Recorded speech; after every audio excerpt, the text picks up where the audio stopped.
Un jour, je conduisais sur l'autoroute, au retour de Lille, et je me suis aperçue que je ne pouvais plus lire les panneaux de direction, les gros panneaux bleus. Quand je suivais des cours d'espagnol, je ne pouvais plus lire le tableau. C'était un peu embêtant parce qu'il aurait presque fallu que j'aille au premier rang. Il était temps de faire quelque chose. On m'a dit que je serais opérée de la cataracte pour le premier œil en juin et pour le deuxième œil en septembre. Le jour d'opération, bon, je suis allée à la clinique en métro. On m'a transportée dans une chambre, mais j'ai attendu. Puis après, on m'a descendue au bloc pour l'opération. Après, on m'a allongée. Durant l'opération, ce qui m'a marqué, c'est que je voyais des ronds de couleur. Je me demandais ce qui se passait. Ça m'a pas semblé durer très longtemps. Et après, je suis retournée dans ma chambre et après, je suis rentrée à la maison. Je me suis reposée toute la journée. Évidemment, l'œil pleurait sous la coque. Enfin, voilà. Et le lendemain, j'ai tiré la coque. Je me dis, ça y est, qu'est-ce qui va se passer? Et là, c'était formidable parce que j'ai vu tout de suite. Et je me suis aperçue que même pour une fois, je pouvais voir les immeubles au loin devant chez moi.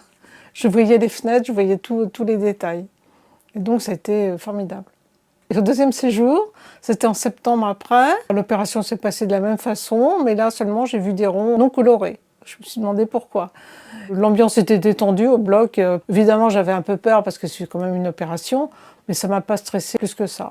Donc après, j'ai eu une consultation pour voir si tout allait bien, pour me donner des lunettes. Après l'opération de la cataracte, il y a un suivi régulier. Bon, je viens voir l'ophtalmologiste tous les ans.